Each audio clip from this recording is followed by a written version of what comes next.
Welcome to our presentation about selling a decedent's house inside an estate.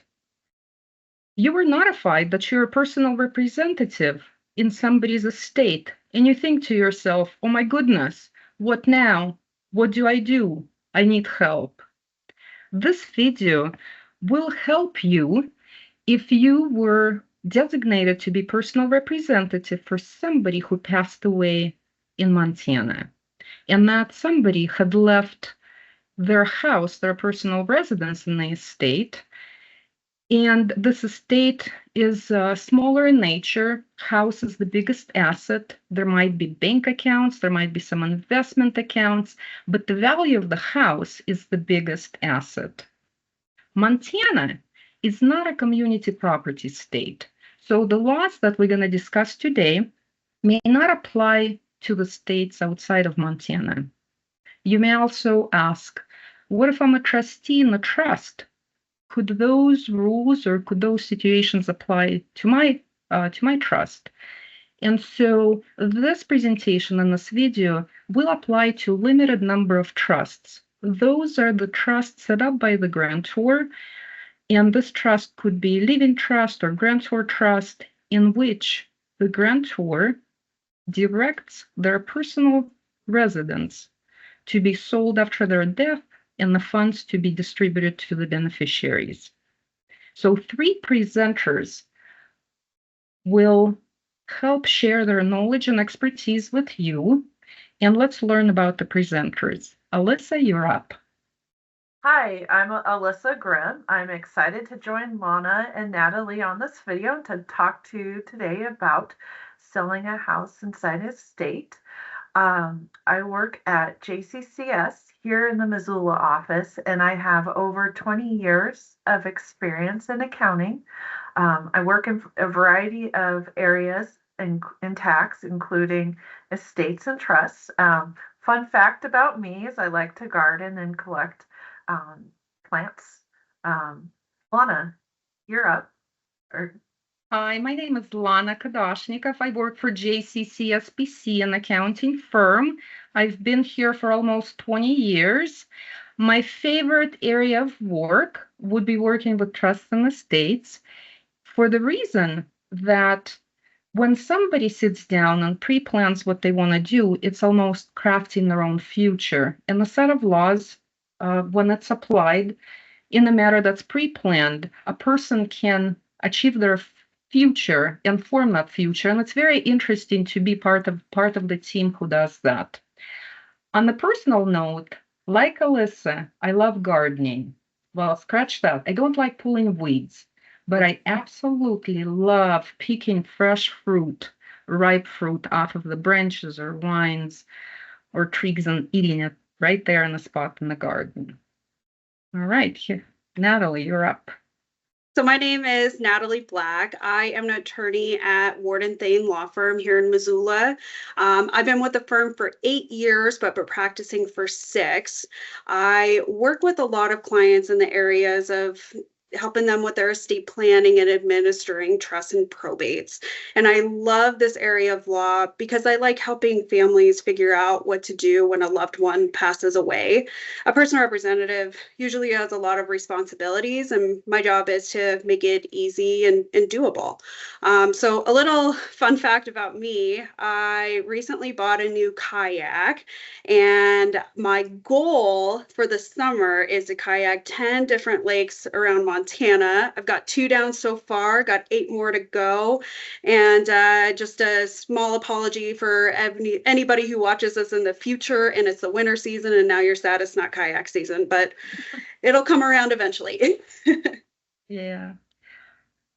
Natalie, I was wondering, when somebody finds themselves in the shoes of being PR for an estate, if that's their first experience, they find themselves asking, what do I do first? Where do I start? What paperwork do I need to collect?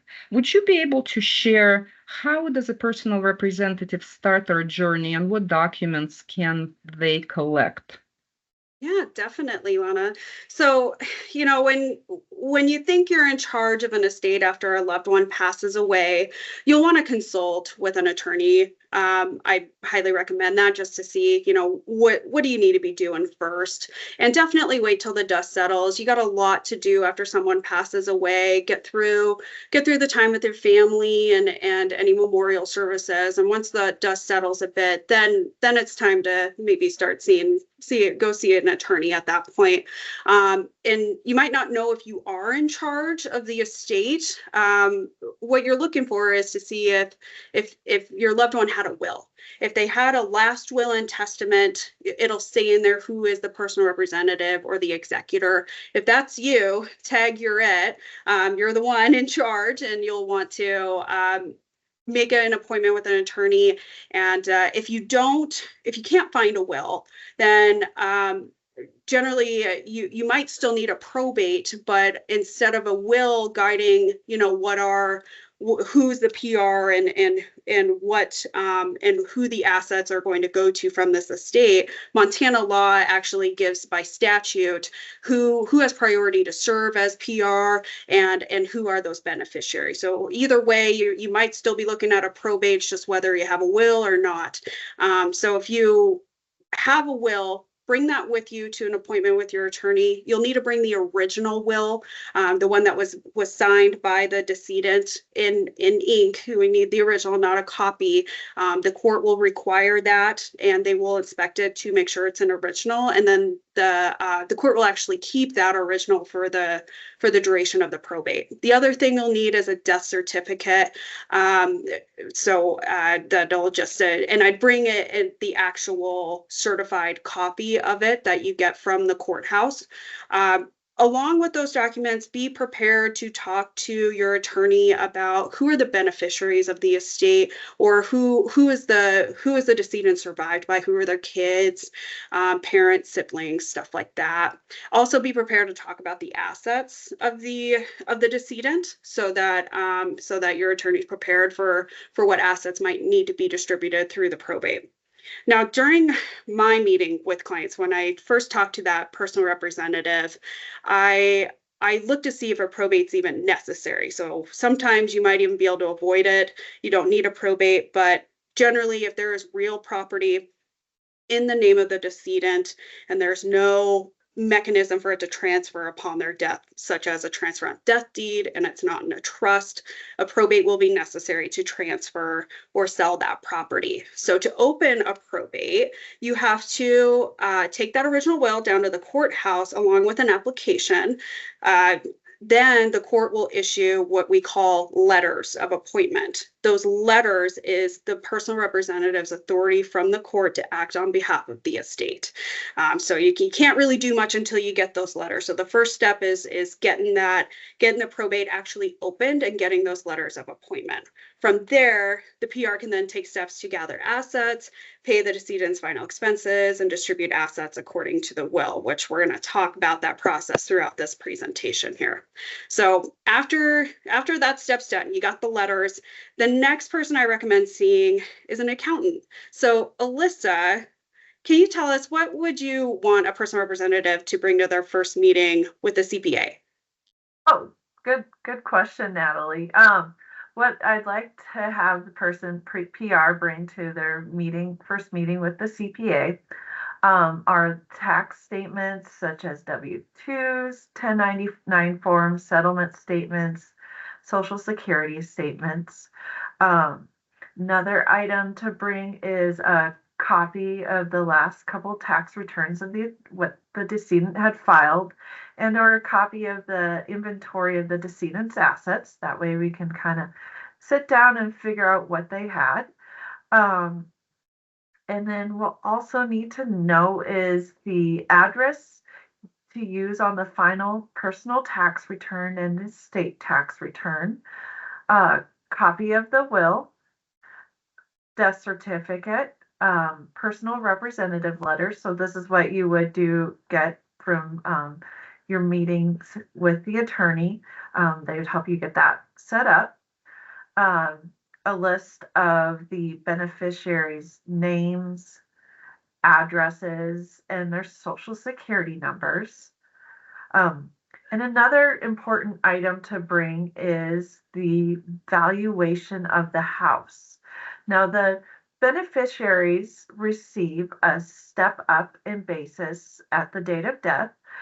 So they would, in figuring out the gain on the sale of the house, they get to use the value of the house at the date of death. So this is a very important number to help reduce the gain, or maybe it might create a loss. So, for example, if you're figuring out the gain or loss on the sale of the house, you would take the sales price of the house, so say 600,000 minus the value, the date of death, and usually that's pretty close to the sales price if you sell it about 6 months or close in time to the when the decedent had passed. So let's just go 575,000 in this example, less selling expenses such as commissions, closing costs. So these items usually they'll help minimize the gain or create a loss. Some of additional costs that can be deducted in figuring out the gain on the sale of the house are costs associated with major repairs, cleaning of the house, and any other items that expenses that come up when you're getting the house ready to sell. You can also include, as I talked about earlier, real estate commissions and closing costs. So those can be a chunk of money that can help reduce that gain or possibly create a loss. Another item that's deductible on the estate return would be property taxes and mortgage interest for the house. So that's where it'd be important to bring in our first meeting with us is a check register and or the bank statements with a description of the type of income that went into the decedent's account or the estate account, and the nature of expenses. And so we'll go through that and sort through that together just to figure what's deductible and what gets included as income on the tax return. But when you are having a estate, you're going to need to open up a bank account. And so, Natalie, I was wondering, what documents does a PR need to open a bank account for the estate? Yeah, so to open an estate bank account, you're going to need to make an appointment at the bank of your choice, wherever you want to bank at, and bring with you a death certificate, those letters of appointment that you're going to get from the court, and the tax ID. So it's generally an EIN for the estate. Your attorney will get the EIN for the estate for you, but if you're doing the probate on your own without an attorney, you can get that EIN online, and you just go through the IRS website and apply for it online and go through the prompts to be able to get it, and it spits it out to you pretty quickly. And keep in mind that estate bank account, it's separate account from any accounts that the decedent had. So you have to go and actually open up a new account in the name of the estate. You won't be able to continue using the account that the decedent had. At the date of their death, that account will cease to be able to be used. So unless you're a joint owner on the account, but either way, you'll still want to open up a new estate bank account. Now, you need a bank account because when the personal representative, when you go to sell the property as the PR, you need a place to put the sale proceeds. So a title company will want a copy of the EIN, and likely the information for the estate account so that the title company can deposit those funds directly into that account. So the title to the property will stay in the name of the decedent until it is sold to the third party. So at closing, you as a personal representative will actually sign the deed on behalf of the estate that gets transferred over to the third party. Now, in some circumstances, you don't need a bank account at all, but it's limited situations. So here's an example. So let's say your mom passed away you are the personal representative and the sole beneficiary of the estate. There's no surviving spouse. You are the only child. You're the only person who's going to inherit from this estate. The only asset in your mom's estate is her house. There's nothing else. Maybe there was a bank account, but you were named on her bank account as a beneficiary. So we can consider that a non-probate transfer. So you already got the bank account, but this house is just in her name, and now you got to open up a probate to transfer it. So in that situation, when you're the only beneficiary, you're the sole personal representative, this is a sole asset of the estate, you could transfer title to the property from the estate to yourself as a beneficiary. Then you can go sell the house on your own personally and close the estate. And so because you're not selling the house in the estate, you don't even need to get a bank account.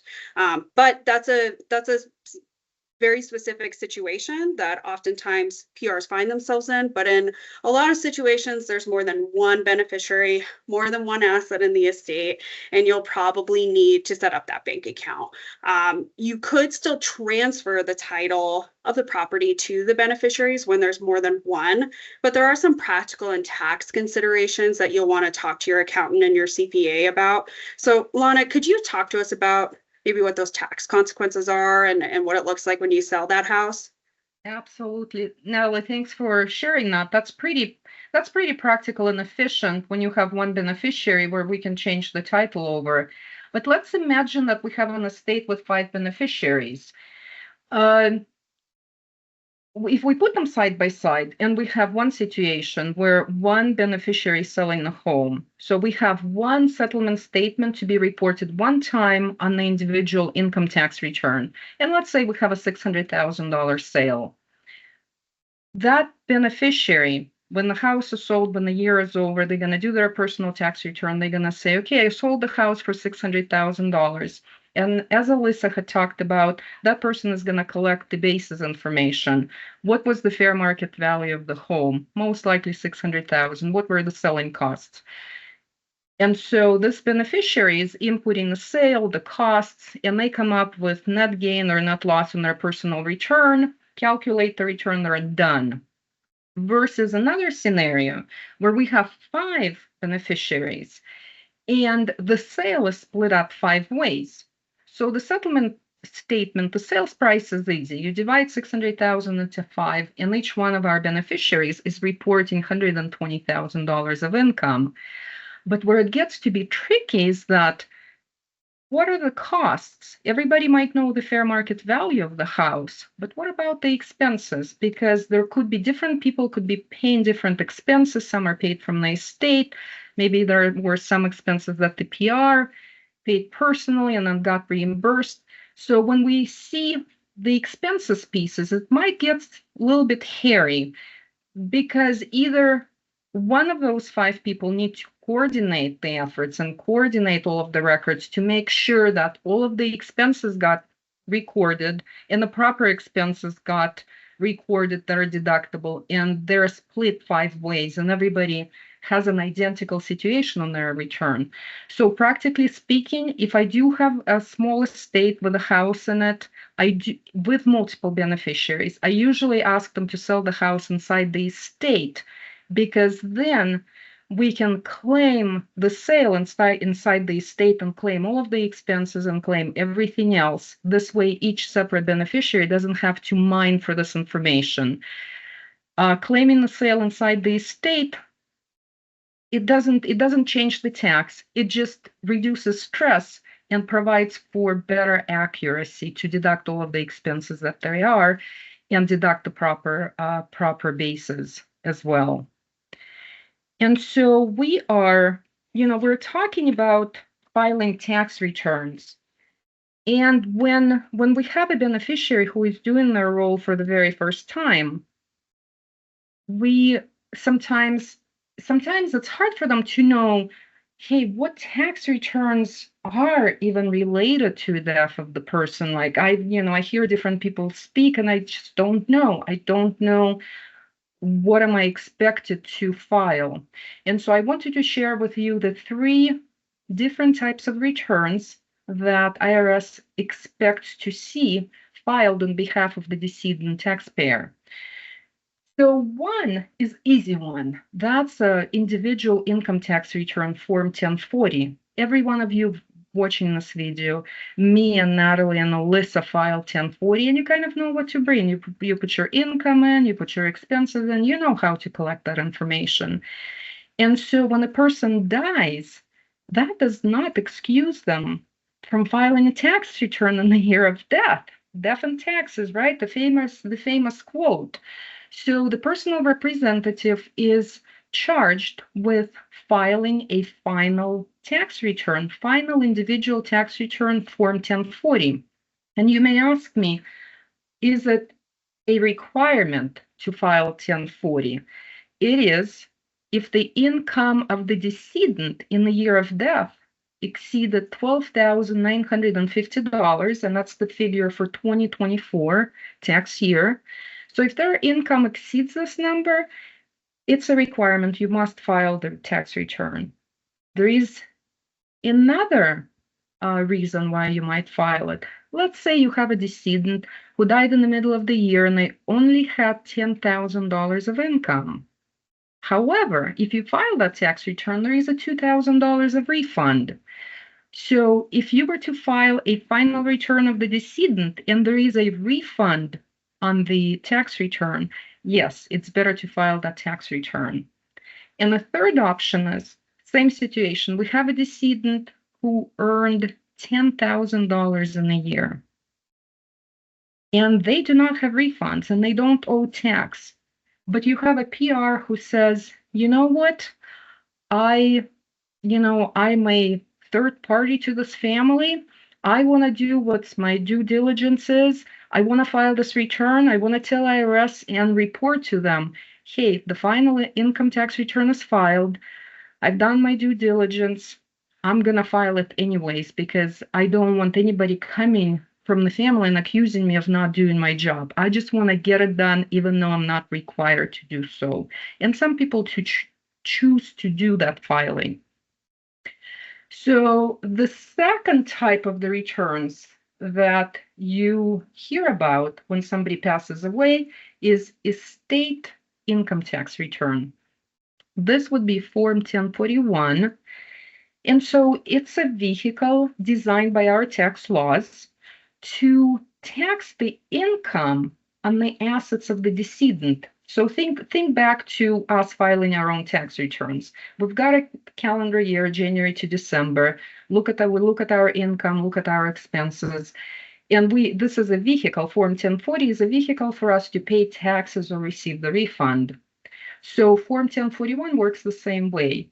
We've got a period of time that's 12 months. We look at the income of the estate, and we look at the expenses, and we look at what the gross income is. And so let's say you have an estate that had $200 of interest income and $200 of dividend income, and then there was a house in the estate that sold for $300 of profit. So we have 200, and 300, we have $700 of income. Well, IRS's rules are such that says if an estate earned more than $600 in the span of your 12 months, you must file a tax return. So in this case, if you have $700 of taxable income, you must file Form 1041. The third type of the tax filing that you hear about is estate tax. That's Form 706, and it's estate wealth transfer tax. Well, all of us, presenters and listeners in 2024, we are blessed with a wonderful threshold. Any person who dies this year can have $13.61 million, and the estate will not pay tax on transferring this wealth to next generation. So each person has up to $13.61 million they can transfer to next generation without paying estate tax.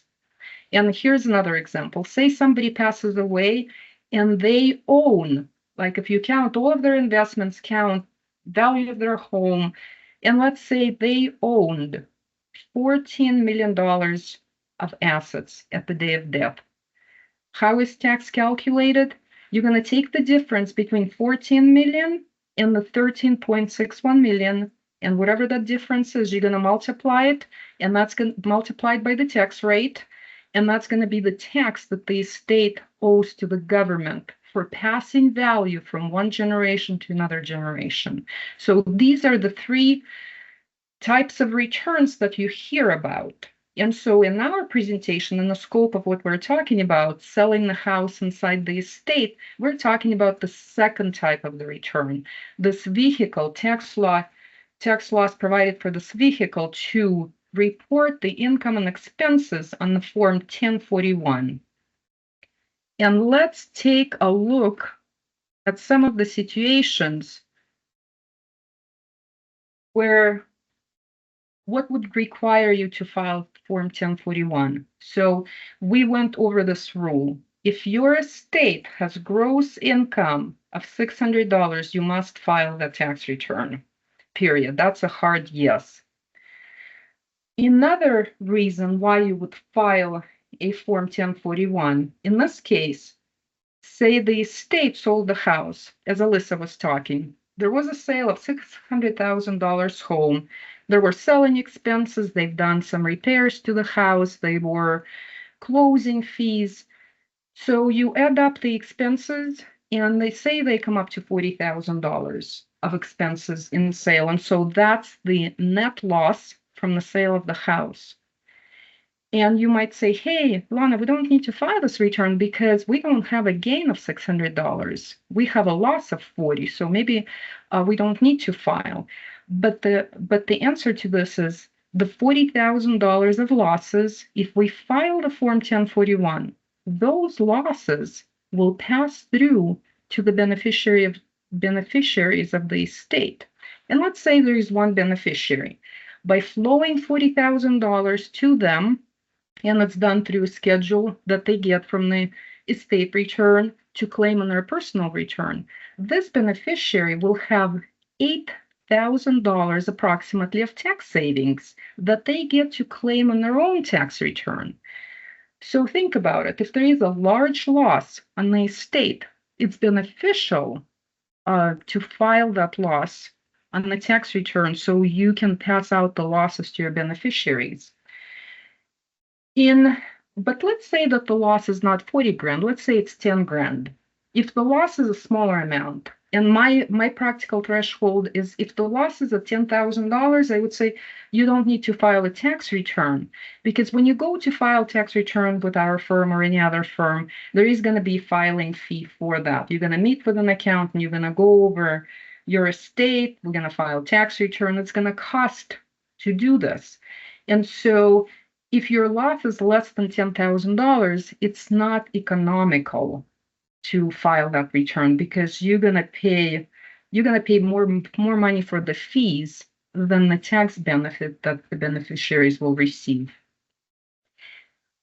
And another reason why some personal representatives like to file Form 1041, it's the similar one for the Form 1040. Some personal representatives say, I want to report to IRS that I'm doing my duty, I'm doing my diligence, I'm filing this tax return, especially if it's a final year of the estate. Some people want to do like cross their T's and file the return, even though it's not required, just to make sure that they do their due diligence.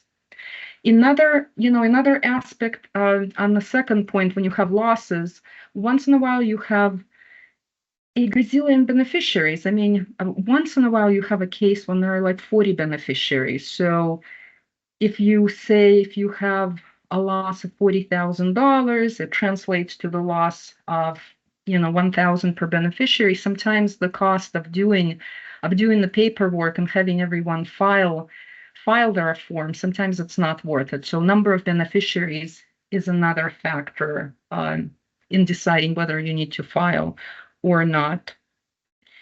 So once in a while I have a PR come and ask this question. They say, Lana, my mom passed away. my dad passed away a few years ago, and mom just died this year, and she lived in her home. In this house, she lived in the home. So I've heard that if somebody lives in the house for 2 years, they don't have to pay any taxes on the sale. Does this rule still work? And so the general answer to this question is the 2-year rule does not apply in this situation because the person has passed away. And as Alyssa had mentioned, the beneficiaries get the step-up basis on the value, so there is almost no gain in most situations, almost no gain on the sale of the house. However, I did want to put a disclaimer in. If there is a couple and one of the spouses passes away, and the second spouse needs to sell the home because the costs are too much for them to pay for, or the house is too large, or they can't take care of the house and they need to sell it. So in the case with surviving spouses, the 2-year rules may apply, and we plan to do a separate video for those situations because there are a couple of beneficial items for somebody to consider. As you can see, when you have a loss on the sale of the decedent's home, in a lot of cases, it's beneficial to file a tax return, claim that loss, and that loss will flow over to the beneficiary's individual tax return, and they get a tax benefit. However, there are a couple of practical things you need to know about because there are some cases where IRS prohibits you from claiming the loss on the sale of the decedent's home. And Alyssa is going to tell us about those situations. Thank you, Lana. I'm glad you brought that up. So there are some situations that would disallow a loss on the sale of the property. One of those situations would be the sale of the house from the estate to a beneficiary at a discount. So if the sale's done at a lower than fair market value, so what you would sell to someone else, and at a discount to show favor to a sibling, it would be considered a related party sale, and the IRS would not allow a loss on such sales. So say one of the beneficiaries was a brother, and the house was valued at $500,000 at the date the decedent passed, and it was sold to this beneficiary for at $350,000. Well, that loss, IRS would not allow that loss from the sale of that house. Another item to kind of watch out for is if the house was used personally by one of the beneficiaries before the sale, and it was not, so then it was not treated as a rental, and the IRS in that situation would disallow loss on that sale.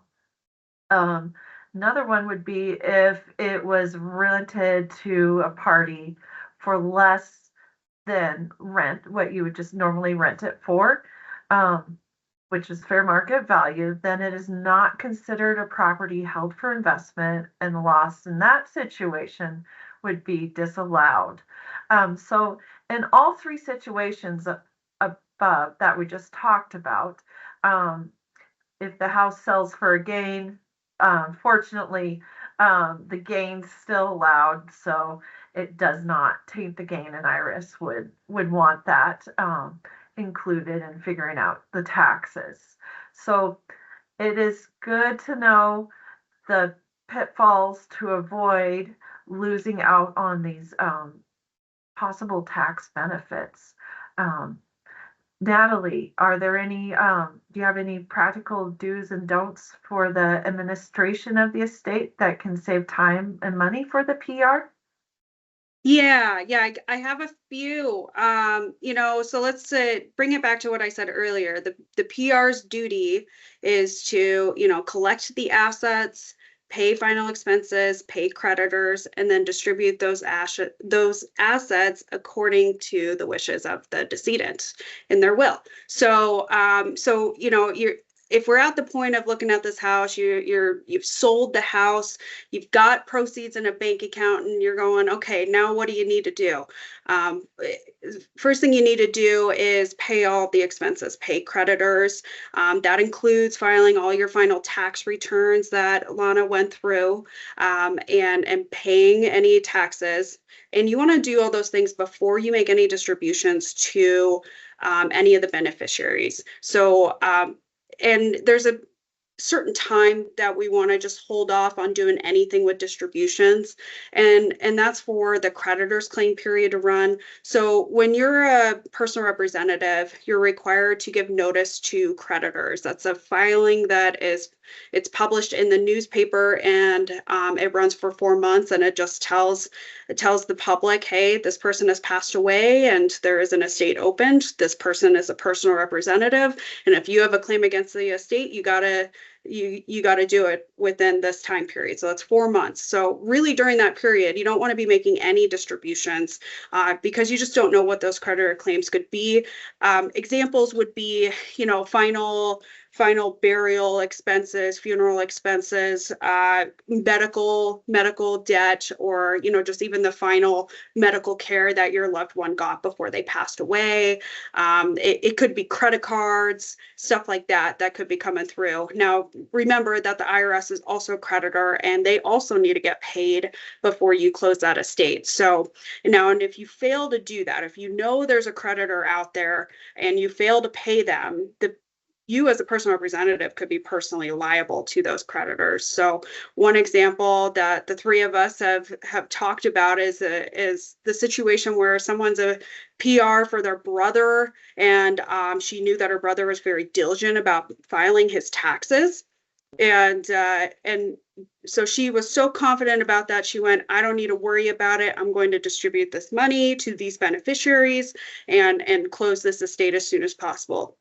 Well, lo and behold, she found out that it turns out he was behind on his taxes and he owed for several years because she had distributed the money to the beneficiaries. She didn't have any other funds in the estate to pay it, and it was her responsibility. So she had to pay thousands of dollars out of her own pocket. So it's really important lesson for you to keep in mind. If there's beneficiaries, they might be hounding you going, hey, when am I going to get my money? And you just tell them, we gotta wait for these creditors' claims. I gotta file the taxes first. Now, if you've talked to an attorney, you've talked to your CPA, and they're telling you, yep, I think we're good. I think, these are the creditors. The creditors' claim period is ran, so it's been the first 4 months of the probate is done. And your CPA is telling you, yep, I don't think we're gonna have minimal tax liability here, then you could distribute at that point, but just reserve a little bit just for the final tax returns that need to be filed. But you'll definitely want to talk with your accountant and your attorney about that, just to make sure you know how much you're holding back that would be necessary. So now, after talking about all this whole probate process, you might be going, boy, did my parents do this right? Is there something I could be doing differently, to make this easier for my kids? And the answer is yes. Probates aren't always necessary. So I do recommend you talk to an estate planning attorney about your own estate planning. There's many options that you could consider that would avoid a probate that might make sense for you, and will cost less money to administer and are easier and less headache for your family. So it's just something I recommend as you might be thinking about that as you're administering a probate for a loved one, and go, there's some other options out here, and there are. So talk to an attorney to see what's the best for your situation. All right. Thank you. The purpose of our presentation was to share what steps a PR can take to make the administration less stressful and more efficient tax-wise. As you can see, a visit to the attorney's office and CPA office can provide a plan that would allow the estate to be closed in an efficient manner and filing fewer tax returns and doing steps that would allow to pay less tax. There are certain elections that we can do that can be used to reduce taxable income on the sale of the house in an accelerated market, such as alternative valuation. So that's where the date of the valuation can be shifted. So we just have different tools in our tool belt here that can be used, but there are costs associated with visiting the attorney and CPA. Legal costs are close to several $1,000s, just depending upon the situation. And the cost of visiting us, a CPA, will be pretty similar as well. But something to keep in mind, the less complicated the state and the lesser number of beneficiaries, the lower the cost would be for visiting us as far as our fees go. But and closing out, I'd like to thank you for spending this time with us. And if you're watching our video and you're a personal representative and need a consultation, please call our offices and have our administrative staff schedule a phone or in-person appointment with you. And we'll be happy to meet with you or have a phone appointment and discuss these different options. Good luck with selling the house inside of the estate.